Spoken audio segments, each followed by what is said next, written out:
கரங்களை கர்த்தர் நம்மோடு பேசும்படியா தலைகளை தாழ்த்தி நீங்க எங்களோடு பேசணும்னு சொல்லி நம்ம கேட்க போகிறோம். அநேக நாட்களுக்கு பின் தேவ சமூகத்துல நாம் கடந்து வந்திருக்கிறோம். கர்த்தர் நம்மை ஆசீர்வதிக்கும்படியாய், கர்த்தர் நம்மளோடு பேசும்படியாய், தேவ திட்டம் நம்மள வெளிப்படும்படியாய் தங்களை மூடி தகவனே எங்களோடு பேசுங்கப்பா. ஒரு மனசீக சத்தம் அல்ல, ஒரு தெய்வீக சத்தம் வெளிப்படணும்னு சொல்லி நம்ம செபிக்க போகிறோம். ஹல்லேலூயா. தகப்பனே ஸ்தோத்திரம். நீங்க எங்களோடு பேசுங்கப்பா. நீங்க பேசுங்க ராஜா. உங்க சத்தம் எங்களை துணிக்கப்படட்டும் ஆண்டவரே. எங்களுடைய இருதயங்களையும் செவிகளையும் விருத்த சேதனம் பண்ணுங்க சொல்லுவீங்களா? எல்லாரும் சொல்லுங்கப்பா. நீங்க எங்களை விருத்த சேதனம் பண்ணுங்க, ஆளுகை செய்யுங்கப்பா. சத்ருவான ஆண்டவரே, என்னோடவரே எங்களுடைய செவிகளை மந்தப்படுத்தாதபடிக்கு எங்க செவிகளை திறந்தருவீராக, எங்க இருதயத்தை திறந்தருவீராக சொல்லுங்க. ஹல்லேலூயா. ஓரபா ஷர்தரகரா ஓயா தரகரா இன்னல்லவர். ஹல்லேலூயா. ரகரவன ஷர்தர ஓயா தரகரா. ஒரு மகிமை மூடட்டும், ஒரு மகிமை மூடட்டும். ஹல்லேலூயா. ஹல்லேலூயா. ஜீசஸ் ஆமென் ஆமென். ஹல்லேலூயா. தேவவாசஸ்தலம் என்னும் இன்பமானதே, மகிமை தேவன் கிறிஸ்து இயேசு பிரசன்னம் இங்கே. தேவவாசஸ்தலம் என்னும் இன்பமானதே, மகிமை தேவன் கிறிஸ்து இயேசு பிரசன்னம் இங்கே. மகிமை மகிமையே மனம் வாழ்வே, மகிமை மகிமையே மனம் வாழ்வே. மக்கள் மத்தியில் என்றும் மகிழ்ச்சி பொங்குவே, மக்கள் மத்தியில் என்றும் மகிழ்ச்சி பொங்குவே. ஆராதிக்க கூடினோம், ஆர்ப்பரித்து பாடுவோம். ஆராதிக்க கூடினோம், ஆர்ப்பரித்து பாடுவோம். வல்லை இயேசு நல்லேவன், என்றென்றும் அவர் நம்பேவன். வல்லை இயேசு நல்லேவன், என்றென்றும் அவர் நம்பேவன். கர்த்தர் சமூகம் மேலாய் மேலே கடலே, உயர்ந்து நிற்கிறார். கர்த்தர் சமூகம் மேலாய் மேலே, கர்த்தர் இயேசு ராஜன் என்று உயர்ந்து நிற்கிறார். ஹல்லேலூயா. என் ஆவி வாழ்வே, ஹல்லேலூயா. என் ஆவி வாழ்வே. ஆராதனை அழகியத்தை கவர்ந்து கொண்டதே, ஆராதனை அழகியத்தை கவர்ந்து கொண்டதே. ஆராதிக்க கூடினோம், ஆர்ப்பரித்து பாடுவோம். ஆராதிக்க கூடினோம், ஆர்ப்பரித்து பாடுவோம். வல்லை இயேசு நல்லேவன், என்றென்றும் அவர் நம்பேவன்.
கூடாதபடிக்கு இருதயங்களை கடினப்படுத்த நினைக்கிற எல்லா டெரிட்டோரியல் ஸ்பிரிட்களும் இயேசுவின் நாமத்தில் அழிக்கப்படட்டும் சொல்லி ஜெபிக்கிறோம்.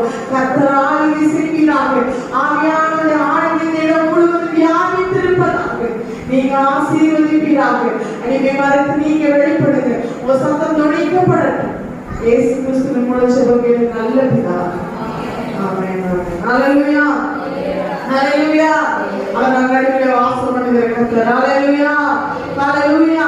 ஏதோச்சவர்களே நாமத்தை பிரஸ்தாபப்படுத்துகிற எந்த இடத்துல வந்து நான் உங்களை ஆசீர்வதிப்பேன். ஹalleluya.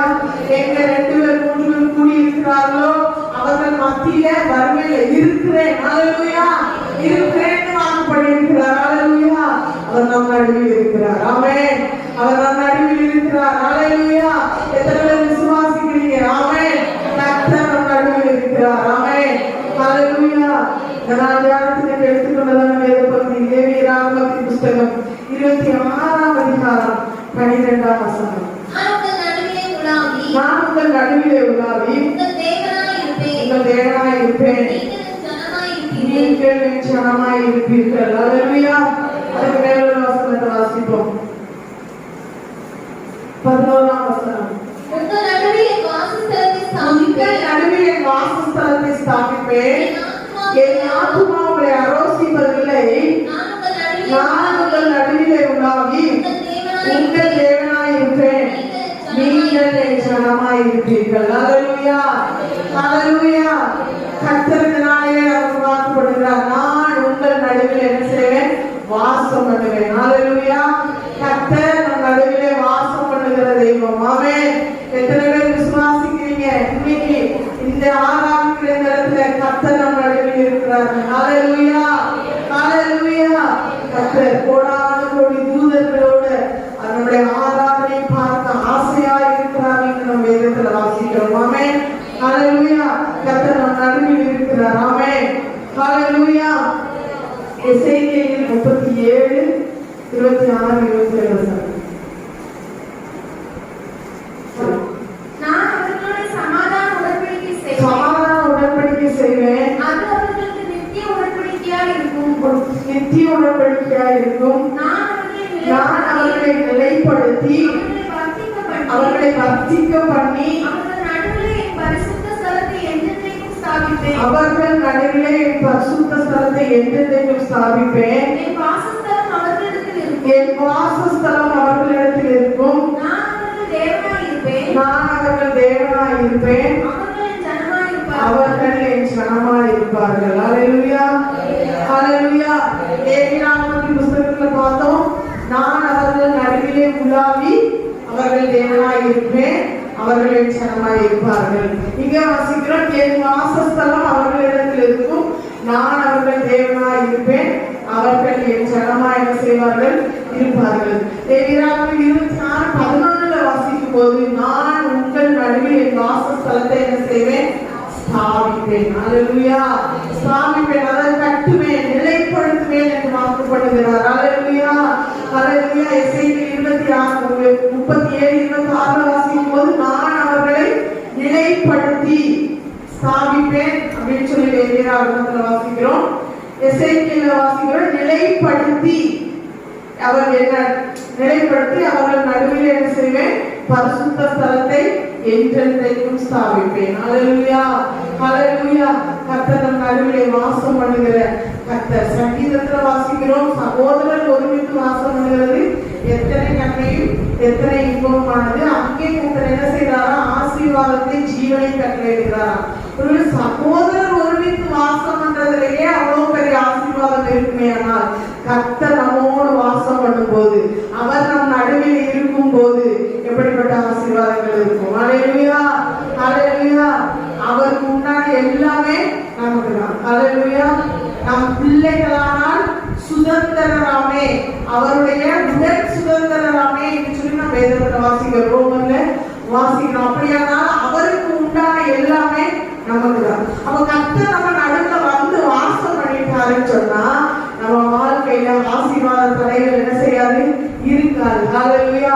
பலவீனமே இருக்காது, சுகவீனமே இருக்காது, தரித்திரம் இருக்காது, வறுமை இருக்காது, சிறையிருப்பு இருக்காது. நம்ம வாழ்க்கையில செழிப்பு சேமம் உண்டாயிருக்கும். ஹalleluya. கர்த்தர் அப்படி நம்மளை ஆசீர்வதிக்கணும் அப்படின்னா கர்த்தர் நம்மளோடு வாசம் பண்ண வேண்டும். ஆமென். கர்த்தர் நம்ம கூட வாசம் பண்றதுக்கு ஒரு தகுதி நமக்கு அவசியம். ஹalleluya. அப்படிப்பட்ட தகுதி என்ன தகுதியிலாம் நம்மகிட்ட இருந்துச்சு அப்படின்னா கர்த்தர் நம்ம கூட வந்து வாசம் பண்ணுவார் அப்படின்னு சொல்லி ஒரு சில வசனங்களை நம்ம என்ன செய்ய போறோம், தியானிக்க போறோம். இன்னைக்கு நம்ம வீட்டுக்கு ஒரு கெஸ்ட் வராங்கன்னு வச்சுக்கீங்களேன், 2-3 நாளைக்கு முன்னாடியே சொல்லிட்டாங்க நான் உங்க வீட்டுக்கு வர்றேன்னு சொன்னா நம்ம எவ்வளவு ஒரு ஆயத்தமா இருக்கும். நம்ம வீட்டை என்ன செய்வோம், ஒற்றை அடிச்சு சுத்தம் பண்ணி எதுல நம்ம சுத்தமா இல்லைன்னு சொல்லிடுவாங்களோன்னு சொல்லி என்ன செய்வோம், சுத்தம் பண்ணுவோம். இருக்கிறதே பெஸ்டானதை எடுத்து அவங்களுக்கு என்ன செய்வோம், வைப்போம். அப்போ வானத்தை பூமி உண்டாக்கின கர்த்தர், நம்மை சிருஷ்டித்த தெய்வம், நம்மை முன்குறித்த கர்த்தர், உலக தோற்றத்துக்கு முன்னே நம்மை தெரிந்து கொண்ட தேவன் நம்ம நடுவில் வந்து வாசம் பண்ணணும்னா, அவர் நம்ம கூடயே இருக்கணும்னா நம்ம செய்ய வேண்டிய காரியங்கள் ஒரு சில கர்த்தர் நம்ம கிட்ட எதிர்பார்க்கிறார். இன்னைக்கு அதை தியானித்து ஜெபித்து கடந்து போவோம். உபாகமத்தின் புத்தகம் 1 உபாகமத்தின் புத்தகம் 23ஆம் அதிகாரம் 13ஆம் வசனம். கர்த்தர் நடுவில் வந்து வாசம் பண்ணணுமேனா முதல்ல உன் தேவனாகிய கர்த்தரை ரட்சிக்கவும் உன் சத்துருக்களை உனக்கு ஒப்பு கொடுக்கவும் பாளையத்துக்குள்ளே உலாவிக் கொண்டிருக்கிறார். ஆகையால் அவரிடத்தில் அசுசியானதை கண்டு உன்னை விட்டு போகாதபடிக்கு உன் பாளையம் சுத்தமாய் இருக்க கடவுள். ஹalleluya. உன் தேவனாகிய கர்த்தர் உன்னை ரட்சிக்கவும் உன் சத்துருக்களை உனக்கு ஒப்பு கொடுக்கவும் உன் பாளையத்துக்குள்ள என்ன செஞ்சுட்டு இருக்காரா, உலாவி கொண்டிருக்கிறாரா. அதனால என்ன செய்யணுமா, அசுத்தமானதை கண்டு அவர் விலகி போகாதபடிக்கு பாளையம் என்ன செய்ய வேண்டும், சுத்தமாய் இருக்க வேண்டும். ஹalleluya. பாளையம் சுத்தமாய் இருக்க வேண்டும். ஆமென். சுத்தம் இல்லாத வீட்டில் நம்ம குடியிருக்க முடியுமா, இருக்கவே முடியாது. கர்த்தர் உலாவ வேண்டுமே ஆனால் நம்முடைய பாளையம் சுத்தமாய் இருக்க வேண்டும். அசுத்தமான காரியத்தை கர்த்தர் கண்டு என்ன செஞ்சிடறாரா, விலகி போயிடுறாரா. ஹalleluya. ஹalleluya. அதனால நம்ம என்ன செய்யணும், நம்முடைய பாளையம் சுத்தமாய் இருக்க வேண்டும். ஆமென். ஹalleluya. பாளையம் இன்னைக்கு நம்முடைய சரீரம் தான் பாளையமா என்ன செய்து இருக்குது. அசுத்தமான காரியங்களை கர்த்தர் நம்மிடத்துல கண்டு விலகி போகாதபடிக்கு சுத்தமாய் நம்முடைய சரீரத்தை நம்ம என்ன செய்ய வேண்டும், காத்துக்கொள்ள வேண்டும். ஆமென்.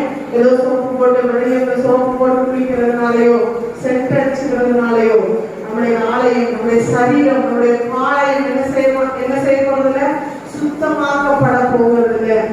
சரீரம் சுத்தமாக்கப்பட வேண்டுமே ஆனால் நம்ம ஒரு சில காரியத்தை என்ன செய்யணும், செய்யணும். ஹalleluya. அசுத்தமான காரியங்களுக்கு நம்முடைய சரீரத்தை என்ன செய்யக்கூடாது, ஒப்பு கொடுக்க கூடாது. ஆமென். இந்த வாசஸ்தலம் இந்த சரீரம் தேவன் தங்குகிற ஒரு வாசஸ்தலமாய் இருக்க வேண்டும். ஹalleluya. தேவன் தங்குகிற வாசஸ்தலத்துலதான் என்ன செய்யும், என்ன காணப்படும், ஆசீர்வாதங்கள் காணப்படும். ஹalleluya. கர்த்தர் நிறைவே கட்டளை இடணும்னு சொன்னா இந்த சரீரம் தேவன் தங்குகிற விதமா என்ன செய்யணும், இருக்கணும். நம்ம வேதத்தை வாசிக்கிறோம். 1 அதிகாரம் 16-17 வசனத்துல நம்ம வாசிக்கிறோம். 1 3:16-17 நீங்க தேவனுடைய ஆலயமாய் இருக்கிறீர்கள் என்றும் தேவனுடைய ஆவி உங்களுக்கு வாசமாய் இருக்கிறார் என்றும் அறியாதிருக்கிறீர்களா? ஒருவன் தேவனுடைய ஆலயத்துக்கு எடுத்தால் தேவன் கெடுப்பார். தேவனுடைய ஆலயம் பரிசுத்தமாய் இருக்கிறது. ஹalleluya. ஹalleluya. யாரெல்லாம் நான் தேவனுடைய ஆலயம் சொல்றீங்க? ஹalleluya. சந்தேகமா இருக்குன்னு நினைக்கிறேன். ஆமென். நாம் தேவனுடைய ஆலயம், தேவன் தங்குகிற வாசஸ்தலம். ஒரு பெரிய ஆலயத்திலேயோ கட்டி இருக்கிற கோபுரத்திலேயோ தேவன் என்ன செய்யற, வாசம் எப்பெல்லாம் கூடி வரவோ அப்போ வராரு. அதுக்காக கர்த்தர் அங்க இல்லைன்னு நான் சொல்லல, ஆனா விசேஷமா அவர் நமக்குள்ளே வாசம் பண்ணுகிறார். ஹalleluya. நீங்க கூடி ஒரு சண்டே கிளாஸ் பொதுவா கேட்டாராம். சண்டே கிளாஸ் பிள்ளைங்க கிட்ட தேவன் எப்படிப்பட்டவர், பெரியவரா சின்னவரா அப்படின்னு கேட்டாராம். அதுக்கு ஒரு சின்ன பிள்ளை சொல்லிச்சான், தேவன் பெரியவர் சின்னவர் ரெண்டும் அப்படின்னு சொல்லிச்சான். இவருக்கு புரியலையா, என்ன பாப்பா பெரியவர் சின்னவர் ஏதோ ஒன்னாதானே இருக்க முடியும், நீ எப்படி சொல்ற ரெண்டு அப்படின்னு சொல்லி கேட்டவனே அந்த பிள்ளை சொல்லிச்சுனா, வானம் எனக்கு சிங்காசனம் பூமி எனக்கு பாதப்படின்னு அவர் சொல்லி இருக்கிறாரு. அதனால அந்த தேவன் பெரியவர், அந்த பெரிய தேவன் என் சின்ன இதயத்துக்குள்ள வாசம் பண்றதுனால சின்னவர் அப்படின்னு சொன்னாங்க. ஹalleluya. ஒரு கையை தட்டுக்கல, அந்த சின்ன பிள்ளைகளை எப்படி பண்ணதால ஒரு அறிவு. ஹalleluya ஹalleluya. அப்படி அவர் நமக்குள்ள வாசம் பண்ணணும்னு சொன்னா நம்முடைய ஆடை என்ன செய்யணுமா, பரிசுத்தமா இருக்கணுமா. 17 வசனங்கள் தேவனுடைய ஆலயம் பரிசுத்தமா இருக்கிறது. அப்படி பரிசுத்தமா இருந்தாதான் தேவன் தங்குகிற வாசஸ்தலமா இருக்கும். தேவனுடைய ஆவி நம்மளை என்ன செய்யும், வாசமா இருக்கும். ஹalleluya. 1 கொரிந்தியர் 6:19-20 நம்ம வாசிக்கிறோம். உங்கள் சரீரமானது நீங்கள் தேவனாலே பெற்றும் உங்களின் தங்கியும் இருக்கிற பரிசுத்த ஆவியினுடைய ஆலயமாய் இருக்கிறது. நீங்கள் உங்களுடையவர்கள் அல்ல என்றும் அறியீர்களா? கிரயத்துக்கு கொல்லப்பட்டீர்களே, ஆகையால் தேவனுக்கு உடையவர்களாகிய உங்கள் சரீரத்தினாலும் உங்கள் ஆவியினாலும் தேவனை மகிமைப்படுத்துங்கள். ஹalleluya ஹalleluya. இந்த சரீரம் யார் தந்தது? கர்த்தர் நமக்கு தந்தது. ஹalleluya. இங்க யார் வாசமா இருக்கிறார்? ஆவியானவர் வாசமா இருக்கிறார். பரிசுத்தம் உள்ள தேவன் வாசமா இருக்கிறார். அப்ப இந்த சரீரம் எப்படிப்பட்டதா இருக்கணும்? பரிசுத்தம் உள்ளதா இருக்க வேண்டும். தேவன் சிநேகிக்கிற பரிசுத்தம் நமக்குள்ளே காணப்பட வேண்டும். ஹalleluya ஹalleluya. வேதம் சொல்கிறது, அவர் தீமையை பார்க்க மாட்டாத சுத்த கண்ணர். இன்னைக்கு நம்ம ஞானஸ்நானம் எடுத்து பரிசுத்தாவின் அபிஷேகத்தை பெற்று வேத வசனத்தை ஒவ்வொரு வாரம் நம்ம கேட்கிறோம். கர்த்தர் நமக்குள்ள இருக்கிறார் ஒரு நம்பிக்கை இருக்கு. ஒவ்வொரு நாளும் அவர் நம்ம கூட தான் இருக்கிறார் விசுவாசிச்சு ஒவ்வொரு காரியத்தையும் செய்யறோம். அப்படி இருக்கும்போது அந்த தீமையை பார்க்க மாட்டாத அந்த சுத்த கண்ணர் நம்ம கூட இருக்கும்போது நாம தீமையானதை செஞ்சா, தீமையானதை பார்த்தா அவர் நம்ம கூட வாசம் பண்ணுவாரா? ஹalleluya ஹalleluya. என்னைக்கு நம்ம ஞானஸ்நானம் பெற்றோமோ, அவரோடு கூட அடக்கம் பண்ணப்பட்டோமோ, அவரோட கூட நம்ம என்ன செஞ்சிருக்கோம், உயிர் தெழுந்திருக்கோம். அந்த தண்ணீரை விட்டு வெளியே வரும்போது அவருடைய சாயலில் இணைக்கப்பட்டு அவரோடு கூட என்ன செஞ்சிருக்கோம், உயிர் தெழுதலின் சாயலை என்ன செஞ்சிருக்கோம், அடைந்திருக்கிறோம். இப்ப இந்த சரீரம் தேவன் தங்குகிற வாசஸ்தலமா இருக்கு. இப்ப இந்த சரீரத்துல நாம என்ன செய்யறோம், தேவையில்லாததை பார்க்கிறோம், தேவையில்லாத கேட்கிறோம், தேவையில்லாதத பேசுறோம், தேவையில்லாதத முதல்ல என்ன செய்யறோம், சிந்திக்கிறோம். அசுத்தமானது ஆட்டோமேட்டிக்கா என்ன செஞ்சிருந்து உள்ள வந்தது. வேதத்துல உபாகமத்துல நம்ம வாசிக்கும் போது வாசித்தோம், உன்னிடத்துல அவர் அசுசியான காரியத்தை பார்த்து உன்னை விட்டு போகாதபடிக்கு என்ன செய்யணுமா, பாளையம் சுத்தமா இருக்கணுமா. அப்போ இப்ப சொல்லுங்க, நம்ம தேவையில்லாததை பேசி தேவையில்லாததை பார்த்து தேவையில்லாததை சிந்திச்சுட்டு இருந்தோம்னா அந்த தீமையை பார்க்க மாட்டாத அந்த பரிசுத்தம் உள்ள கர்த்தர் நம்ம கூட இருப்பாரா? முன்னாடியில வாசம் பண்ணுவாரா? அதனால தேவனுடைய பிள்ளைகள், தேவனுடைய ஆலயமாய் இருக்கிற நாம், அவருடைய ஆவி நம்மள தங்கி இருக்கிற நாம் அசுசியான காரியங்களுக்கு நம்மளை விற்று போடக்கூடாது. ஹalleluya. ரோமர் 8ஆம் அதிகாரத்துல நம்ம வாசிக்கிறோம், நம்முடைய அவயவங்களை நீதி ஆயுதங்களா தேவனுக்கு என்ன செய்யணுமா, ஒப்பு கொடுக்க வேண்டுமா. ஒரு நாளில் இந்த அவயவம் எப்படி ஒப்பு கொடுக்கப்பட்டிருந்துச்சு அப்படின்னு சொன்னா, அடிமையாய், உலகத்துக்கு அடிமையாய் என்ன செஞ்சிச்சு, ஒப்பு கொடுக்கப்பட்டிருந்துச்சு. வேண்டாத காரியங்களை செய்கிறதற்கும், வேண்டாத கிரியைகளை பார்க்கிறதற்கும், அசுசியான காரியங்களை நடப்பிக்கிறதற்கும் இந்த சரீரம் பிசாசினால ஆளுகை செய்யப்பட்டு என்ன செஞ்சிச்சு இருந்துச்சு. ஆனா இன்னைக்கு தேவன் தங்குகிற வாசஸ்தலமா இருக்குது. தேவனுடைய ஆவி நம்மள வாசமா இருக்கிறாரு. அதனால அசுசியான காரியங்களை செய்ய இந்த சரீரத்தை நம்ம ஒப்பு கொடுக்க கூடாது. ஹalleluya ஹalleluya. அப்படி அசுசியான காரியத்தை அவர் நம்மகிட்ட பார்த்தானா நம்ம நடுவில் என்ன செய்ய மாட்டாரு, வாசம் பண்ண மாட்டாரு. அதனால நடுவில் உள்ளாக மாட்டார். ஹalleluya. அவர் என்ன சொல்றாரு, ஸ்தாபிப்பேன், என்றென்றைக்கும் ஸ்தாபிப்பேன். ஏதோ கர்த்தர் இன்னைக்கு வந்துட்டு தேவன் அல்ல. பழைய ஏற்பாட்டு நாட்களில் பரிசுத்தாவியார் என்ன செஞ்சாரா, தீர்க்கதரிசிகள் கூப்பிடும் போது அவர்கள் மேல வரலாறு தீர்க்க தரிசனங்கள் சொல்லுவாங்க. அப்புறம் கர்த்தருடைய ஆவியானவர் அவர்களை விட்டு போய்விடுவார். கூப்பிடும் போதெல்லாம் வந்தார். ஆனா இன்னைக்கு ஆவியானவர் என்றென்றைக்கும் நம்மோடு கூட இருக்கும்படியாய் கொடுக்கப்பட்டதான தேற்றரவாளர். ஹல்லேலூயா, ஹல்லேலூயா. அப்போ ஒவ்வொரு நேரமும் நம்ம என்ன செய்யறோம், அசூசியான காரியங்களை செய்ய நம்ம சரீரத்தை ஒப்பு கொடுக்கும் போது நாம் அவரை துக்கப்படுத்துகிறோம். ஹல்லேலூயா.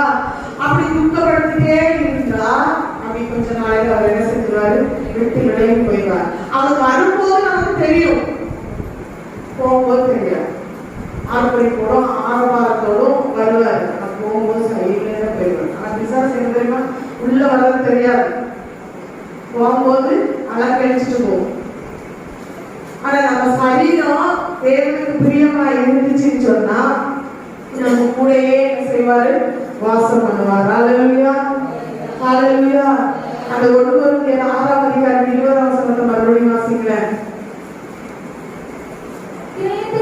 கிரயத்துக்கு கொல்லப்பட்டீர்களே, ஆகையால் தேவனுக்கு உடையவைகளாகிய உங்கள் சரீரத்தினாலும் உங்கள் ஆவியினாலும் தேவனை மகிமைப்படுத்துங்கள். ஹல்லேலூயா.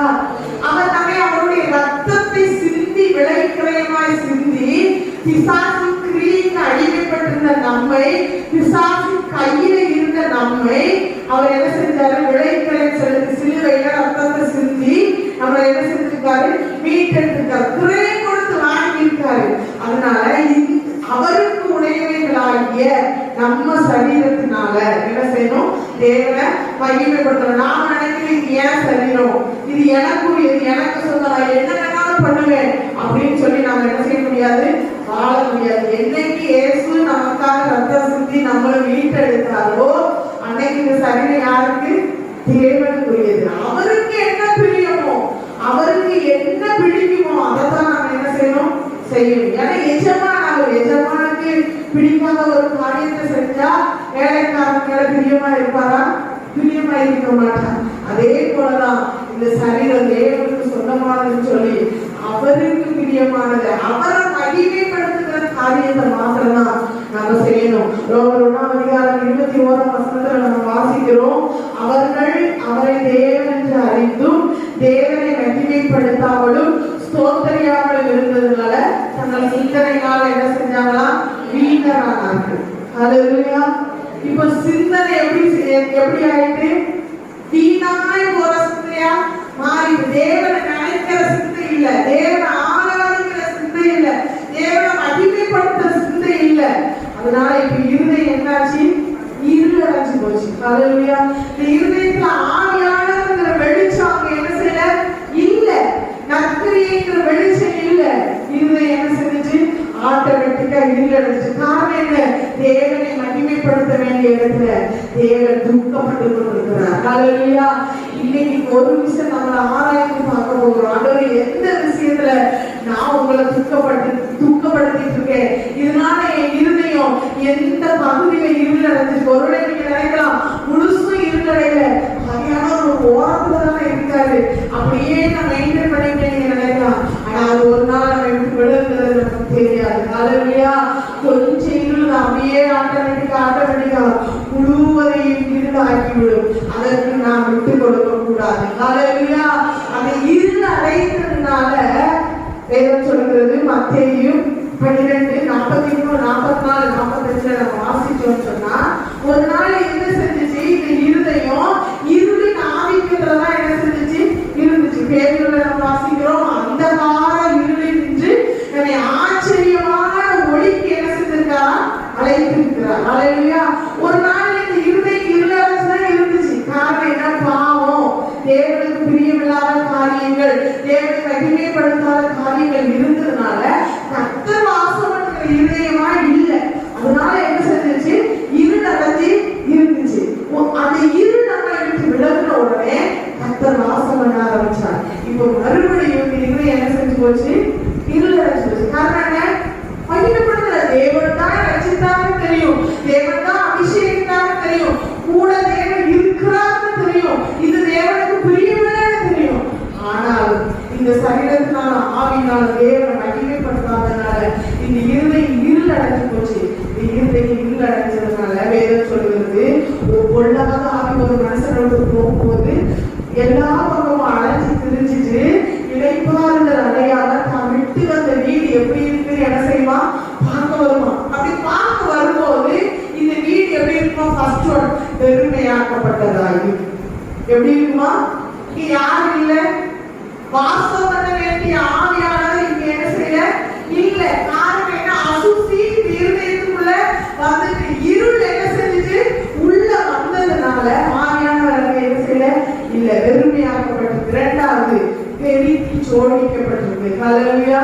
பெருக்கி ஜோடிக்கப்பட்டிருக்கிற என்ன, பழைய மாம்சத்தின் கிரியைகளினால இந்த இருதயம் என்ன செஞ்சிருக்கு, அலங்கரிக்கப்பட்டிருக்கிறது. விட்டு வந்த சினிமா, விட்டு வந்த பாடல்கள், விட்டு வந்த கண்களின் இச்சை, விட்டு வந்த உலகத்தின் பெருமை, ஜீவனத்தின் பெருமை எல்லாம் என்ன செஞ்சுட்டு இந்த இருதயத்தை நிரப்பிச்சு.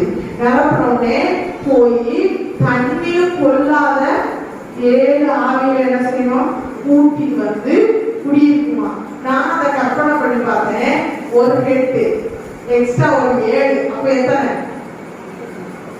தண்ணீர் கொள்ளாத 7 8 பேருல 8 பேருக்கு இவ்வளவு 8. அவர் எப்படி இருப்பாரு, காலுக்கு மேல கால் போட்டு இந்த சிஷியர்களுக்கு என்ன செய்வாரு, அவன் சிந்தனையில போய் இந்த பாவத்தை செய்ய சொல்லு, அவன் சிந்தனையில போய் என்ன செய்ய இத பண்ண சொல்லு. அவன் இருதயத்தை உணர்வுலாம் ஆக்கிறாங்க. உணர்ந்துட்டான்னா ஏசு உள்ள வாசம் பண்ணிடுவாரு, நம்ம வெளியே போயிடும். இப்படி எல்லாம் என்ன செய்வான், ஆலோசனை கொடுத்துட்டே இருப்பான். ஹல்லேலூயா. இன்னைக்கு கர்த்தர் நம்ம நடுவில் வந்து வாசம் பண்ணணும்னா நம்ம சரீரமாய் இந்த காலையில் சுத்தமாய் இருக்கிறோம். ஹல்லேலூயா.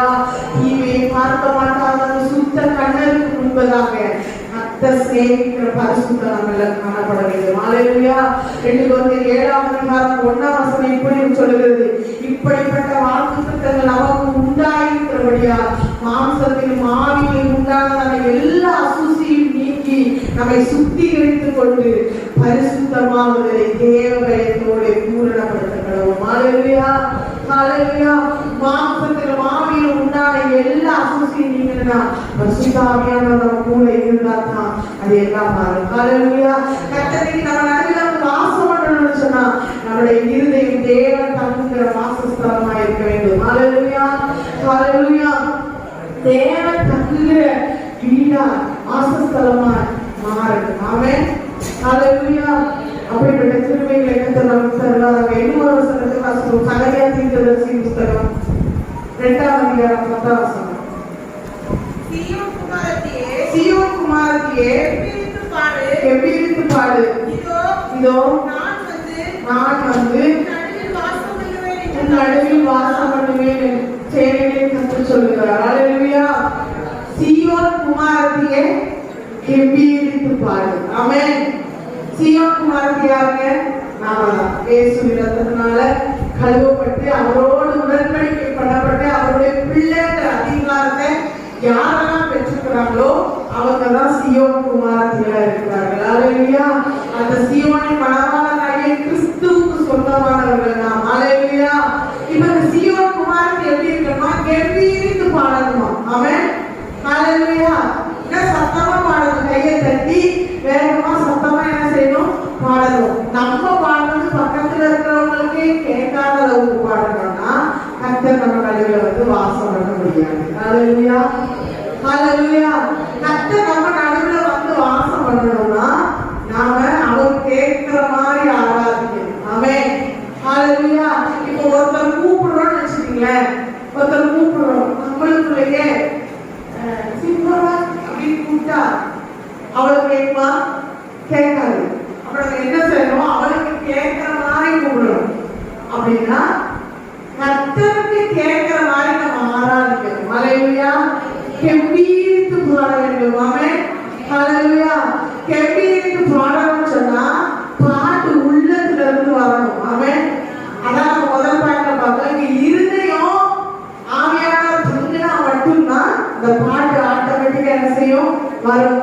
இல்லைன்னா ஏதோ நம்ம கடமைக்காக வந்து நானும் ஆராதனைக்கு போறேன் அப்படின்னு சொல்லிட்டு ஆராதனை என்ன செய்வோம், கையை கட்டிதான் நிற்போம். இப்ப நம்ம ஒரு விஷயம் டெஸ்ட் பண்ணி பார்ப்போம். நாம கெம்பீரித்து பாடாததுக்கு காரணம் என்ன? நம்முடைய இருதயம் இருளடைஞ்சு போச்சு. ஆமென். ஹalleluya. ஃபர்ஸ்ட் பாயிண்ட்ல பார்த்தோம். அப்ப இந்த கெம்பீரித்து பாடணும்னு சொன்னா தேவன் தங்குகிற வாசஸ்தலமா நம்முடைய இருதயம் மாற்றப்பட வேண்டும். சங்கீதக்காரன் தாவீது சொல்கிறான், நான் பாடும்போது என் உதடுகளும் நீர் மீட்டுக் கொண்டே என் ஆத்துமாவும் கெம்பீரித்து மகிழும். ஹalleluya. ஹalleluya. நம்ம பாடும் போதே அந்த ஒரு சந்தோஷம். நீங்க பாடி பாருங்க. ஒருவேளை இதுவரைக்கும் நீங்க லேட்டா ஆராதனைக்கு அப்புறம், அதாவது பாட்டு ஆராதனைக்கு அப்புறம் வர்றவங்க இருந்தீங்கன்னா டெஸ்ட் பண்ணி பாருங்க. பாட்டுக்கே வந்து கையை தட்டி பாடி ஆராதிக்கிற அந்த சந்தோஷத்துல இருக்கிற சந்தோஷம் எதுவுமே இருக்காது. ஆனா அதுக்கு அப்புறம் வந்தா ஒரு மனசுல ஒரு அடிச்சுக்கும், நிம்மதியே இருக்காது. பாட்டு போனாதான் நல்லா இருக்கும், பாட்டு போனாதான் நல்லா. எத்தனை பேர் சொல்லி போனாங்க. ஹalleluya. லேட்டா போனா ஒரு திருப்தியே என்ன செய்யாது, இருக்காது. அதனால நம்ம இருதயம் அப்படி ஒரு உற்சாகத்தினால் நிரப்பணும்னு சொன்னா இங்க உள்ள என்ன செய்யணும், முதல்ல சரியா இருக்கணும். ஹalleluya. அப்ப இந்த உள்ள கெம்பீரித்து மகிழ்ந்தா மட்டும்தான் வாயினால என்ன செய்ய முடியும், பாட முடியும், துதிக்க முடியும். ஹalleluya. தேவன் பிரியப்படுகிற ஒரு ஆராதனை நாம் செய்ய வேண்டும், செய்ய முடியும். ஹalleluya. ஹalleluya. சங்கீதக்காரன் தாவீது சொல்லும்போது சொல்லுகிறார், கொம்பும் விரிகுளமும் உள்ள காலை எழுதி பார்க்கிலும் அவரை பாட்டினால துதித்து ஸ்தோத்திரத்தினால மகிமைப்படுத்தின இதுவே அவருக்கு பிரியம். ஹalleluya. ஹalleluya. அப்ப பாட்டினால துதிக்கிறதுனா அவருக்கு பிரியம். ஆட்டோமேட்டிக்கா என்ன செஞ்சுருவாரு, இறங்கி வந்துருவார். ஒரு போதகர் இப்படி சொன்னார், ஜெபிக்கும் போது என் ஜெபம் அவரிடத்தில் போகுது, ஆனா ஆராதிக்கும் போது அவரே இறங்கி வருகிறார். ஹalleluya. ஹalleluya. அவர் நடுவில் வந்து வாசம் பண்ணுகிறது போட்டு ஒரு அடையாளம் நம்ம கெம்பீரித்து பாட வேண்டும். ஹalleluya. ஒரு தேவ பிரசன்னம் நம்மை ஆளுகை செய்யும். ஹalleluya. கரங்களை தட்டி நீங்களே பாடி ஆராதிச்சு பாருங்க. ஆராதனையில ஒரு தேவ பிரசன்னம் நம்ம மூடிக்கொள்ளும். ஆராதனை நீங்களே சொல்லுங்க, ஆராதனை ரொம்ப நல்லா இருந்துச்சு.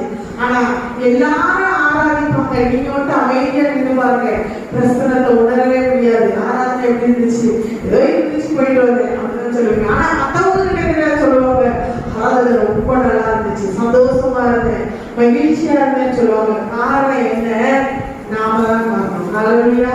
நம்முடைய இருதயத்துல இருந்து அந்த பாடல் நிறைவு வரும்போது அந்த நிச்சயமா நம்ம நடுவில் வந்து வாசம் பண்ணுவார். ஹalleluya.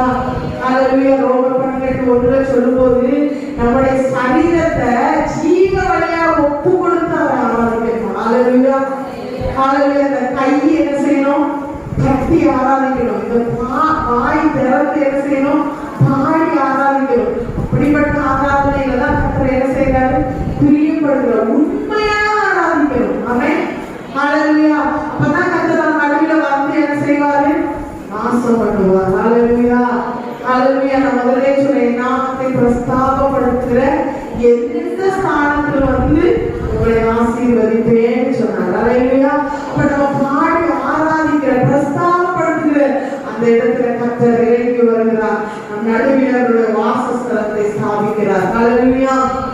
நீதிமொழியில வாசிக்கிறோம், நீதிமானுடைய வீட்டுல என்ன இருக்கா, கெம்பீர சத்தம் உண்டாயிருக்கு. ஆலயத்துல மாத்திரம் இல்ல, வீட்லயும் பாடி ஆராதிக்கிறோம். ஹalleluya. நம்ம வீடு ஒரு ஆராதிக்கிற ஆராதனை ஸ்தலமா மாறணும். கிறிஸ்தவ அப்படின்னு சொல்லிட்டு நம்ம வீடு சண்டை நிறைஞ்ச வீடா இல்ல, ஆராதிக்கிற வீடா இருக்க வேண்டும். ஹalleluya. பக்கத்து வீட்டுக்காரங்களுக்கு தெரியும், காலையில 5 மணி ஆனா இவங்க ஜெபம் பண்ணுவாங்க, நைட் ஆனா ஜெபம் பண்ணுவாங்க அப்படிங்கிறது என்ன செய்யணும், பக்கத்து வீட்டுக்காரங்களுக்கு தெரியணும். ஹalleluya. அப்படிப்பட்ட ஒரு வாழ்க்கையை வாழ வேண்டும். ஹalleluya. கெம்பீர சத்தம், மற்ற கெம்பீர சத்தம் நம்ம வீட்டுல என்ன செய்யக்கூடாது, கேட்கக்கூடாது. ஒரு சினிமா பாட்டினோட சத்தமோ, ஒரு நாடகத்தினோட சத்தமோ, மற்ற தேவையில்லாத சத்தங்களோ நம்ம வீட்டுல என்ன செய்யக்கூடாது, இருக்கக்கூடாது. ரட்சிப்பின் கெம்பீர சத்தம் உண்டாயிருக்க வேண்டும். ஹalleluya. ஹalleluya. ஆதியாகமத்தில் வாசிக்கிறோம், யாக்கோபு சொல்லும்போது சொல்றாரு, இது தேவனுடைய வீடே அல்லாமல் வேறு அல்ல. தேவனுடைய வீடே அல்லாமல் வேறு அல்ல அப்படின்னா அந்த வீட்டுல யார் இருக்கணும், தேவன் வந்து என்ன செய்யணும், வாசம் பண்ணணும். ஹalleluya. சங்கீதத்துல நம்ம வாசிக்கிறோம் 132 சங்கீதம் நினைக்கிறேன் 132:14 நம்ம வாசிக்கிறோம். இது என்னைக்கும் நான் தங்கும் வீடம், நான் இதை விரும்பினபடியால் இங்கே வாசம் பண்ணுவேன். ஹல்லேலூயா, ஹல்லேலூயா. கர்த்தர் தங்குற வீடு அவர் விரும்புற மாதிரி இருக்கும். ஹல்லேலூயா, ஹல்லேலூயா. நீங்க காலையில சாயங்காலம் பாட்டு பாடி வேலை செய்யும் போதெல்லாம் பாடிட்டு ஏதாவது ஒரு வசனத்தை தியானிச்சுட்டு பிள்ளைகிட்டையோ வீட்டுல கணவர்கிட்டையோ பேசுனீங்க அப்படின்னு சொன்னா நிச்சயமா கர்த்தர் அந்த வீட்டுல என்ன செய்வாரு? தங்கி இருப்பார். பார்க்கிறவங்க இது தேவனுடைய வீடுன்னு என்ன செய்வாங்க? சொல்லுவாங்க. ஹல்லேலூயா, ஹல்லேலூயா. ஆனா கர்த்தர் அந்த சங்கீதக்காரன் தாவீது எழுதும்போது சொல்லுகிறார், இதை நான் விரும்பினபடியால் இங்கே வாசம் பண்ணுவேன். ஹல்லேலூயா. கர்த்தர் விரும்பணும் நம்ம வீட்டை. ஹல்லேலூயா. அதான் நம்ம ஃபர்ஸ்ட்ல பார்த்தோம். அசுசியான காரியத்தை பார்த்து அவர் என்ன செஞ்சிடக்கூடாது? விலகி போயிடக்கூடாது. கர்த்தர் தங்குறதாய் விரும்புகிறதா என்ன செய்யணும்? இருக்க வேண்டும். கர்த்தர் நம்ம வீட்டுல இருக்காரு நிச்சயம்தான். ஆனா நம்ம டிவி ஓபன் பண்ணி ஒரு 7 மணிக்கோ 7:30 மணிக்கோ அழகான ஒரு நாடகத்தையோ நல்ல ஒரு சர்வீஸ்ல ஒரு டான்ஸையோ பார்த்தோம்னா கர்த்தர் விரும்புவாரா? நம்ம வீட்டை விரும்புவாரா? விரும்ப மாட்டார். ஹல்லேலூயா. நம்ம செல்லுல ஸ்டேட்டஸ் தேவனுக்கு புரியலாம் வச்சவங்க விரும்புவாரா? விரும்ப மாட்டார். ஒவ்வொரு காரியத்தினாலும் நம்ம தேவனை மகிமைப்படுத்துறவங்களா இருக்கணும். ஹல்லேலூயா. அப்பதான் தேவன் நம்ம இடத்துல வந்து என்ன செய்வார்? வாசம் பண்ணுவார். ஹல்லேலூயா. இது என்றென்றைக்கும் நான் தங்கும் இடம்னு கர்த்தர் அப்பதான் சொல்லுவார். ஹல்லேலூயா, ஹல்லேலூயா. கர்த்தர் நம்ம இடத்துல வந்து வாசம் பண்ணா தேவனுடைய வீடா இருக்க நம்முடைய வீடு தேவனுடைய வீடாய் மாற வேண்டும். ஹல்லேலூயா, ஹல்லேலூயா. யாக்கோபு அந்த வார்த்தையை சொல்லும்போது யாக்கோபுடைய சூழ்நிலை என்ன அப்படின்னா ஒரு உணாந்தரமான சூழ்நிலை. அவர் ஏதோ ஒரு பெரிய ஆலயம் கட்டி அங்க ஒரு பலிபீடம் கட்டி பலியா செலுத்தினாரு இல்ல, உணாந்தரமா போயிட்டு இருந்தாரு. இருட்டி போச்சு. ஒரு கல்ல தலைக்கு வச்சு படுத்து என்ன செஞ்சிட்டாரு? தூங்கிட்டாரு. ஆனா தேவ தூதர்கள் ஏறுகிறவர்களாயும் இறங்குகிறவர்களாயும் என்ன செஞ்சாங்க? இருந்தாங்க. தேவனை அந்த இடத்துல அவர் என்ன செஞ்சாரு? பார்த்தார். ஹல்லேலூயா. அதனாலதான் இது தேவனுடைய வீடே எல்லாமே வேற இல்ல அப்படின்னு அவரால் சொல்ல முடிஞ்சிச்சு. ஹல்லேலூயா, ஹல்லேலூயா. நாம சுத்தமா இருந்தா நம்முடைய வீடு கர்த்தர் விரும்புகிற வீடா சுத்தமா இருந்துச்சுன்னு சொன்னா பரிசுத்தமா இருந்துச்சுன்னு சொன்னா கர்த்தர் நிச்சயமாய் அது தேவனுடைய வீடே அல்லாமல் வேற அல்லன்னு சொல்லுகிற அளவுக்கு கர்த்தர் ஆசீர்வதிப்பார். ஹல்லேலூயா. நம்ம நடுவுல வந்து என்ன செய்வார்? ஆசீர்வதிப்பார். தேவனுடைய வீடா இருந்தா தான் தேவன் விரும்புகிற வாசஸ்தலமா இருந்தா தான் தரிசனம் என்ன செய்யும்? வரும். ஹல்லேலூயா. தரிசனத்தை நம்ம பார்ப்போம். தேவனை நம்ம பார்ப்போம். தேவ தூதர்கள் கர்த்தர் அதற்கு மேலாக நின்று இருக்கிற வசனத்துல நம்ம வாசிக்கிறோம். மேல கர்த்தர் நிற்கிறத யாக்கோபு என்ன செய்யறாரு? பார்க்கிறாரு. கர்த்தரை நாம் தரிசிக்க முடியும். ஹல்லேலூயா. தேவனுடைய வாக்குத்தத்தங்கள் வெளிப்படும். ஹல்லேலூயா. இன்னைக்கு நம்ம வீட்டுல படுத்து தூங்குனா ஏதோ ஒண்ணு வந்து நம்ம அமுக்குது, ஏதோ ஒரு கெட்ட சொப்பனம் வருது அப்படின்னு சொன்னா நம்ம வீடு தேவன் விரும்புகிற வீடா என்ன செய்யல? இல்ல. யாக்கோபு அப்படியே சொப்பனம் பார்த்தாரு? கர்த்தரை பார்த்தார். ஹல்லேலூயா. கர்த்தர் நிக்கிறத பார்த்தார். தேவ சத்தத்தை கேட்டார். நீ படுத்திருக்கிற இந்த பூமியை உனக்கும் உன் சந்ததிக்கும் தருவேன். ஹல்லேலூயா. உன்னை இந்த தேசத்துக்கு திரும்பி வரப்படுவேன். உனக்கு அப்போ தண்ணி தந்து ஆதரிப்பேன். நான் உனக்கு சொன்னதை செய்யற வரைக்கும் நான் என்ன செய்ய மாட்டேன்? கைவிட மாட்டேன். வாக்குத்தத்தம் வெளிப்பட்டது. ஹல்லேலூயா. நம்ம வீடு தேவன் விரும்புகிற வீடா தேவன் வாசப்படுகிற வீடா இருக்குமே ஆனால் நிச்சயமாய் தரிசனங்களை கர்த்தரை நாம் தரிசிப்போம். தரிசனங்கள் வெளிப்படும். வாக்குத்தத்தங்கள் நம்மள உண்டா. ஹல்லேலூயா. அநேக ஆண்டுகளுக்கு பின்பதாய் சந்ததியுடைய வாழ்க்கையில வெளிப்படுகிற ஆசீர்வாதங்கள் கூட கர்த்தர் நமக்கு வெளிப்படுத்துவார். ஹல்லேலூயா. இன்னைக்கு கர்த்தர் வாசம் பண்ணணும்னு சொன்னா நம்முடைய வீடு ரட்சிப்பின் கம்பீர சத்தம் நிறைந்த வீடாய் கம்பீரித்து பாடுகிறவர்களாய் நாம் மாற வேண்டும். ஹல்லேலூயா, ஹல்லேலூயா. மூன்றாவதாக நாம் ஒரு காரியத்தை நாம் வாசிக்க போகிறோம். யாத்திராகமத்தின் புத்தகம் 29ஆம் அதிகாரம் 44ஆம் வசனம். யாத்திராகமம் 29:44. ஆசரிப்பு கூடாரத்தையும்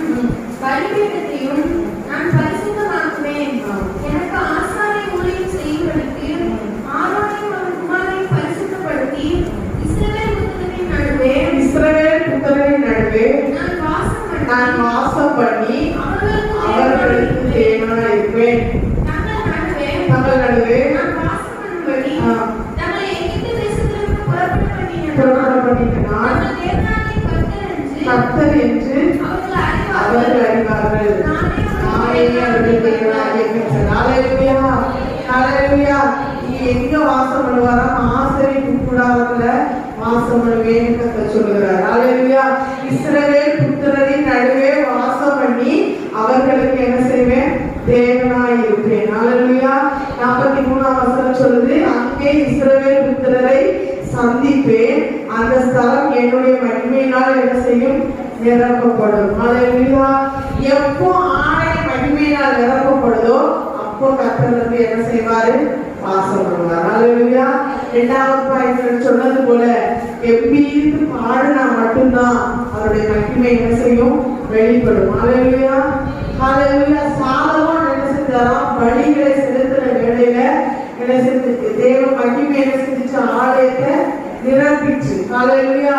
அப்ப தேவ மகிமை வெளிப்படணும்னு சொன்னா தேவ பிள்ளைகள் பலிகளை செலுத்த வேண்டும். ஹல்லேலூயா. அதுக்கு மேல உள்ள வசனத்தை மேல உள்ள எல்லா வசனத்தையும் நம்ம வாசிச்சோம் அப்படின்னு சொன்னா பலிகளை செலுத்துகிறதுக்காக அந்த இடத்தை என்ன செய்யணும்? தெரிந்து கொள்ளணும்னு சொல்லி கர்த்தர் நிறைய பலிகள் எல்லாம் சொல்லிட்டு 42ஆம் வசனத்துல சொல்லுகிறார், உன்னுடனே பேசும்படி நான் உங்களை சந்திக்கும் இடமா இருக்கிற ஆசரிப்பு கூடாரத்தினுடைய வாசலாகிய கர்த்தருடைய சந்நிதியிலே உங்கள் தலைமுறை தோறும் செலுத்த வேண்டிய நித்திய சர்வாங்க தகன பலி இதுவே. அதாவது அந்த அதிகாரம் முழுசுமே பலி செலுத்துற காரியத்தை தான் கர்த்தர் சொல்றாரு. சொல்லிட்டு நான் தெரிந்து கொண்ட அந்த வாசஸ்தலமாகிய ஆசரிப்பு கூடார வாசல்ல செலுத்த வேண்டிய பலி இது. நீ அப்படி செஞ்சீங்கன்னா நான் உன் நடுவே வந்து வாசம் பண்ணுவேன். ஹல்லேலூயா. அந்த பலி செலுத்துகிற வேளையிலே தேவ மகிமை என்ன செய்யும்? வெளிப்படுத்தப்படும். ஹல்லேலூயா. அப்ப இன்னைக்கு கர்த்தர் தமிழத்துல எதிர்பார்க்கிற பலி என்ன அப்படின்னா உதடுகளின் கனியாகிய ஸ்தோத்திர பலி. நம்முடைய உள்ளத்திலிருந்து கர்த்தரை அந்த துதிக்கிறதான அந்த துதியில கர்த்தர் என்ன செய்தார்? பிரியப்படுகிறார். முதல்ல சொன்னவங்கள கொம்பு மீன்களும் உள்ள காலை எப்படி பார்க்கலும் அவரை பாட்டினால துதித்து ஸ்தோத்திரத்தினால மகிமைப்படுத்துறோம். ஒன்று பாட்டு, இரண்டாவது ஸ்தோத்திரம். இந்த 2 நாள கர்த்தர் என்ன செய்யறாரா? மகிமைப்படுகிறார். கொரிந்தியர் புத்தகத்துல வாசிக்கிறோம் 2 கொரிந்தியர் 4:15. தேவனுடைய மகிமை விளக்குவதற்கு ஏதுவாக கிருபையானது அநேகருடைய ஸ்தோத்திரத்தினாலே பெருகும்படிக்கு இவை எல்லாம் உங்களில் தான் உண்டாயிருக்கிறது. அப்ப தேவ மகிமை வெளிப்படணும்னு சொன்னா நம்ம என்ன செய்யணும்? ஸ்தோத்திரத்தை செலுத்தணும். ஸ்தோத்திரம் வெளிப்பட்டாதான், பலிகள் வெளிப்பட்டாதான், உதடுகளின் பலி வெளிப்பட்டாதான், அவர் நாம் செலுத்துகிற வழியில பிரியப்பட்டாதான் தேவ மகிமை என்ன செய்யும்? வெளிப்படும். நிறைய நாள் நான் பார்த்திருக்கேன் ஆராதனையில பாடும்போது எல்லாரும் கை தட்டி உற்சாகமா பாட்டு பாடுவாங்க. ஆனா அடுத்த செகண்ட் சோதனை பண்ணுங்க, அவரை துதிங்க, மற்ற இதுவரைக்கும் நடத்துனதுக்கு நன்றி செலுத்துங்க அப்படின்னா முன்னாடி நிக்கிறவங்க தான் நின்றுட்டு ஆண்டவரே எங்களை இதுவரைக்கும் நடத்தீங்களே, எங்களை போசிச்சிங்களே, எங்களை சுமத்தி வந்தீங்களே இப்படின்னு சொல்லி என்ன செய்யணும்? சொல்லிட்டே இருக்கணும். ஆனா நம்ம எப்படி இருக்கும்? அமைதியா சோதனை பண்றவங்களும் இருக்கிறோம், பண்ணாதவங்களும் என்ன செய்யறோம்? இருக்கிறோம். அப்ப தேவ சமூகத்துல வந்து நம்ம மகிமை வெளிப்படணும்னு சொன்னா அவர் நம்ம நடுவில் வந்து வாசம் பண்ணணும்னு சொன்னா நம்ம ஸ்தோத்திர பலிகளை அவருக்கு நேராக ஏறெடுக்க வேண்டும். ஹல்லேலூயா.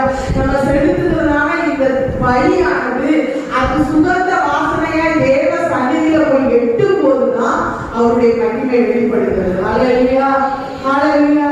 ஆசாரியர்களை பரிசுத்தப்படுத்துவேன்னு அடுத்த வசனத்துல நம்ம என்ன செய்யறோம்? வாசிக்கிறோம். ஆசரிப்பு கூடார நாட்களில வெளியில பலிபீடம் இருக்கும். அந்த பலிபீடத்துல பலியை செலுத்திட்டு அந்த ரத்தத்தோட ஆசாரியர் என்ன செய்வார்? பாவம் வீழ்த்திக்காக மகாபரிசுத்த ஸ்தலத்துக்குள்ள போகும் பொழுது அதனுடைய வாசனை கர்த்தர் நுகர்ந்து ஆசாரியனோட அந்த மேகத்திலிருந்து என்ன செய்வார்? பேசுவார். மகிமையிலிருந்து என்ன செய்வார்? பேசுவார். ஒருவேளை அந்த ஆசாரியன் தேவனுக்கு பிரியமில்லாத ஒரு காரியத்தை செய்திருப்பாரையானால் ஆசாரியன் ஜீவனோட என்ன செய்ய முடியாது? வெளியே வர முடியாது. ஆசரிப்பு கூடாரத்துல பழைய ஏற்பாட்டு நாட்கள்ல ஆனா இன்னைக்கு கர்த்தர் திரும்பியா வச்சிருக்கிறதுனால எல்லாருமே நிலைத்து இருக்கிறோம். ஆமென், ஹல்லேலூயா. இரக்கத்தை பெறுகிறதற்காக கிருபாசனத்தை சேர்கிற ஒரு எல்லாருக்கும் தந்திருக்கிறார். அல்லேலூயா.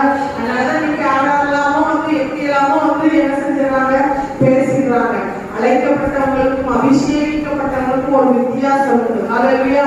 எல்லாருக்கும் புஸ்தகத்துல வாசிக்கிறோம், நாலாவும் அபியும் என்ன செஞ்சாங்களா அந்நிய அக்கினிய ஆசிரிய கூடாரத்துக்குள்ள கொண்டு வந்ததுனாலதான் கர்த்தர் தேவ சன்னிதியில அவங்களை அடிச்சார். அல்லேலூயா. அல்லேலூயா. வாரம் வந்துச்சு ஜனங்களுக்குள்ள.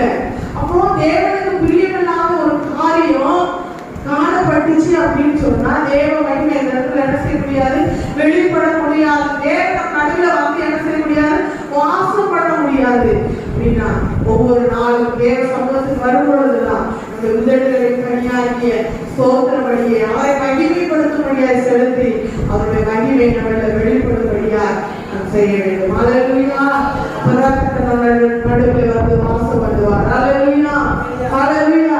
அடுத்ததாக ஏசாயா தீர்க்கதரிசி புத்தகம் 57ஆம் அதிகாரம் 15ஆம் வசனத்தை வாசிப்போம். முத்திய வாசியும் பரிசுத்தர் என்கிற நாமமாகிய மகத்துவமும் உன்னதமானவர் சொல்லுகிறார். உன்னதத்திலும் பரிசுத்த ஸ்தலத்தில் வாசம் பண்ணுகிற நான் படித்தவர்களின் ஆவியை உயிர்ப்பிக்கிறதற்கும் உயிர்ப்பிக்கிறதற்கும் பணிந்த ஆவியுள்ளவர்களிடத்திலும் வாசம் பண்ணுகிறேன். அல்லேலூயா. அல்லேலூயா. அடுத்த கர்த்தர் எங்க வாசம் பண்ணுகிறாரா, உன்னதத்தில மட்டும் இல்ல, எங்க வாசம் பண்ணுகிறார், நொறுங்குண்டு பணிந்த ஆவியுள்ளவர்களிடத்திலும் வாசம் பண்ணுகிறார். அல்லேலூயா. அடாவடிக்கு திமிருக்கு பெருமைக்கு இருக்கிற மனுஷன்கிட்ட என்ன செய்ய மாட்டாரு, வாசம் பண்ண மாட்டார். நொறுங்குண்டு பணிந்த ஆவியுள்ளவர்களிடத்தில் அவர் வாசம் பண்ணுகிறார். அல்லேலூயா. சங்கீதக்காரனாய் தாவீது எழுதுகிறார், தேவனே நொறுங்குண்டதுமான இதயத்தை நீங்க என்ன செய்யறதில்ல, புறக்கணிக்கிறது. தேவனுக்கு ஏற்கும் வழிகள் நொறுங்குண்ட ஆவிதான். அல்லேலூயா. நீங்க தேவ சமூகத்துக்கு வரும்போது எப்படிப்பட்ட வழிகளை செலுத்துறவங்களா இருக்கும், நொறுங்குண்ட வழிகளை செலுத்துறவங்களா, தேவனுக்கு ஏற்கிற வழிகளை செலுத்துறவங்களா இருக்கிறோமா? அல்ல நம்ம ஒரு கெத்தா நானும் போறேன் அப்படின்னு சொல்லிட்டு நம்மிடத்துல இருக்கிறத மற்றவர்கள் பார்க்கணுங்கிறதுக்காக வழி செலுத்தக்கூடிய ஆலயத்துக்கு போறோமா? இல்ல தேவனுக்கு முன்பாக தாழ்மைப்பட்டவர்களாய் பணிந்த ஆவியுள்ளவர்களாய் தேவனுடைய ஆலயத்துக்கு போறோமா? இவங்க 18ஆம் அதிகாரத்துல 2 மனுஷங்க தேவனுடைய ஆலயத்துக்கு போனாங்க. ஒருவன் பரிசேயன், ஒருவன் ஆயக்காரன். வீட்டுல போய் வாசித்து கொள்வோம். ஒருவன் பரிசேயன், ஒருவன் ஆயக்காரன். பரிசேயன் சொன்னான், ஆண்டவரே நான் வந்து வாரத்துல என்ன செய்யறேன், 2 தரம் உபவாசிக்கிறேன், நீங்க தவிர எல்லாவற்றிலும் நான் தசமமாக செலுத்துகிறேன். அந்த ஆயக்காரனை போல அல்ல, நான் உண்மை என்ன செய்யறேன், உண்மையா பின்பற்றேன்னு சொல்லி தன்னை பெருமைப்படுத்தி வழியில செலுத்தினான். ஆனா அந்த ஆயக்காரன் வானத்துக்கு நேராக தன்னுடைய கண்களை ஏறெடுத்து கூட முடியாம ஆலயத்துல வெளியே நின்று, ஆண்டவரே பாவியாகி என் மேல கிருபையா இருங்கன்னு சொன்ன அந்த பணிந்த ஆவியினர் எடுத்து அந்த நொறுங்குண்ட இருதயம் தேவனுக்கு நேராக திருப்பப்பட்ட அந்த மனிதனிடத்துலதான் இந்த வாசம் பண்ணும்படியா பக்கத்துல நினைச்சலாம். அவன் அல்ல பரிசேயன் எங்க நிற்கிறான், ஆலயத்துக்குள்ள நிற்கிறான். அவன் அல்ல, இவனே நீதிமானாக்கப்பட்டான். அல்லேலூயா. ஏதோ சொல்றீங்க வாசிங்கன்னா, தன்னை நீதிமானால் எண்ணி மற்றவர்களை அற்பமா எண்ணுகிற ஒரு சிலருக்காக இந்த உவமையை சொன்னார் என்று சொல்லி அந்த இடத்துல நம்ம செய்வோம், வாசிப்போம். Luka 18:8 நினைக்கிறேன், வீட்டுல போய் வாசிப்பு பாருங்க. அப்போ யார் தாழ்ந்த ஆவியுள்ளவர்களாய் பணிந்த இருதயம் உள்ளவர்களாய் தேவனுக்காய் வழி செலுத்தக்கூடிய ஆலயத்துல காணப்படுறாங்களோ அவங்க நடுவில் நான் வாசம் பண்ணுவேன் கர்த்தர் சொல்லுகிறார். அல்லேலூயா.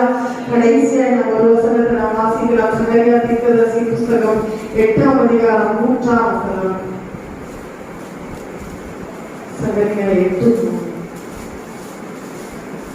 நான் சீயோனிடத்தில் திரும்பி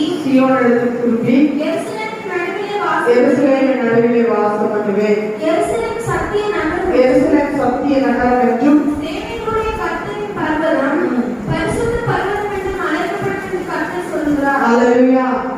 அல்லேலூயா. நான் சீயோன் இடத்தில் திரும்பி. அல்லேலூயா. முதல்ல சொன்ன சீயோன் யாருன்னு சொன்ன தேவனால ரட்சிக்கப்பட்டு அவருடைய இரத்தத்தினால் கழுவப்பட்ட தேவ பிள்ளைகள் தான் யாரு? சீயோன். நான் சீயோன் இடத்தில் திரும்பி, அப்ப கர்த்தர் நம்ம பக்கம் திரும்பணும். அல்லேலூயா. திரும்பினா தான் நம்மளை பார்ப்பாரு, நம்ம கூட வந்து என்ன செய்வாரு? வாசம் பண்ணுவார். நிறைய நம்ம சொந்த வந்ததே நம்ம சொல்லும்போது சொல்லுவோம், நான் கூப்பிட்டேன், அவன் முகத்தை திருப்பிட்டு போயிட்டான். இப்போ நம்ம வீட்டுக்கு ஒருத்தர் வரணும் அப்படின்னு சொன்னா நம்ம அவங்கள கூப்பிடுறோம்னா அவங்க ஃபேஸ் டு ஃபேஸ் நம்மள என்ன செய்யணும்? பார்க்கணும். பார்த்தாதான் நம்ம சொல்லுக்கு கேட்டு, இல்ல வரலன்னு ஒரு தடவை சொன்னாலும் இல்ல வந்துட்டு போங்க நம்ம மறுபடியும் அவங்கள சொல்றதுனால சரி கூப்பிடுறதுனால நம்ம வரேன்னு சொல்லி என்ன செய்வாங்க? வீட்டுக்கு வருவாங்க. அதே போலதான் கர்த்தர். அல்லேலூயா. இப்போ கர்த்தர் என்ன செய்யறாரு? திரும்பி இருக்கிறார். எங்க? சீயோன் பக்கமா திரும்பல. சீயோன் பக்கமா திரும்பல. ஆனா சீயோன் பக்கமா கர்த்தர் என்ன செய்யணும்? திரும்பணும். இந்த சகரியா தீர்க்கதரிசி புத்தகம் எப்ப எழுதப்பட்டதுன்னு சொன்னா இஸ்ரவேல் ஜனங்கள் சிறையிருப்பிலிருந்து வந்ததுக்கு அப்புறம் எழுதப்பட்டதுதான் இந்த தீர்க்கதரிசன புஸ்தகம். ஏன் சிறையிருப்புக்குள்ள போனாங்க அப்படின்னா, எப்பெல்லாம் வந்து கர்த்தரை விட்டு விலகுறாங்களோ அப்பதான் என்ன செய்வார்? கர்த்தர் ஒரு சிறையிருப்பை அவர்களுக்கு அனுமதிப்பார். சத்துருவின் கையில என்ன செய்வார்? ஒப்பு கொடுப்பார். இப்போ பாபிலோன்ல அடிமைப்பட்டதான இஸ்ரவேல் ஜனங்கள் மீண்டும் தங்களுடைய சொந்த தேசத்துக்கு வந்திருக்காங்க. அப்போ சகரியா தீர்க்கதரிசியினால சொல்லப்பட்ட வார்த்தைகள் தான் இந்த வார்த்தைகள். நான் உங்கள் பக்கமா திரும்புவேன், சீயோன் இடத்துல திரும்புவேன், உங்க நடுவில் வந்து நான் மறுபடியும் என்ன செய்வேன்? வாசம் பண்ணுவேன். அல்லேலூயா. மறுபடியும் கர்த்தர் பக்கமா, கர்த்தர் நம்ம பக்கமா திரும்பணும்னு சொன்னா நாம அவர் பக்கமா திரும்பணும். அல்லேலூயா. 1ஆம் அதிகாரத்துல நீங்க வாசிச்சு பாத்தீங்க அப்படின்னு சொன்னா 1ஆம் அதிகாரம் 3ஆம் வசனம் சொல்லுது, என்னிடத்தில் திரும்புங்கள் அப்பொழுது நான் உங்களிடத்தில் திரும்புவேன். அல்லேலூயா. அல்லேலூயா. 4ஆம் வசனத்துல வாசிங்கன்னா, உங்கள் பொல்லாத வழிகளையும் உங்கள் பொல்லாத கிரியைகளையும் விட்டு என்ன செய்யுங்க? திரும்புங்கள். அப்படின்னா தான் கர்த்தர் நமக்காக என்ன செய்வாரா? வைராக்கியம் கொள்வாரா? 14ஆம் வசனம், நான் எருசலேமுக்காகவும் சீயோனுக்காகவும் மகா வைராக்கியம் கொண்டிருக்கிறேன். 16ஆம் வசனம் சொல்லுது, மன உருக்கத்தோட எருசலேமினிடத்தில் திரும்பினேன். அல்லேலூயா. நம்முடைய பொல்லாத வழிகளையும் கிரியைகளையும் விட்டு கர்த்தர் பக்கமா திரும்பினாதான் கர்த்தர் சீயோனுக்காக என்ன செய்வார்? வைராக்கியம் கொண்டு மன உருக்கத்தோட சீயோன் பக்கமா திரும்புவார். அதான் இந்த வசனத்துல 8ஆம் அதிகாரத்துல நம்ம என்ன செய்யறோம்? வாசிக்கிறோம். அல்லேலூயா. அப்படி கர்த்தர் பக்கமா திரும்பணும் அப்படின்னு சொன்னா கர்த்தர் ஒரு சில வாக்குத்தத்தங்களை நமக்கு வைத்திருக்கிறார். 7ஆம் வசனம் சொல்லுகிறது, கிழக்கு தேசத்திலும் தெற்கு தேசத்திலிருந்து நான் ஜனங்களை ரட்சித்து அவர்களை அழைத்து கொண்டு வருவேன், அவர்கள் எருசலேமின் நடுவே என்ன செய்வார்? குடியிருப்பார்கள். அல்லேலூயா. 13ஆம் வசனம் சொல்லுகிறது, சம்பவிப்பது என்னவென்றால், யூதா வம்சத்தாரே, இஸ்ரவேல் வம்சத்தாரே, நீங்கள் புறஜாதிகளுக்குள்ளே சாபமாய் இருந்தது போல ஆசீர்வாதமாய் இருக்கும்படி நான் உங்களை ரட்சிப்பேன், பயப்படாதீர்கள், உங்கள் கைகள் என்ன செய்யப்படுவது? திடப்படப்படுவது. நிறைய ஆசீர்வாதங்களை அந்த சொல்லிட்டு வந்தாரு.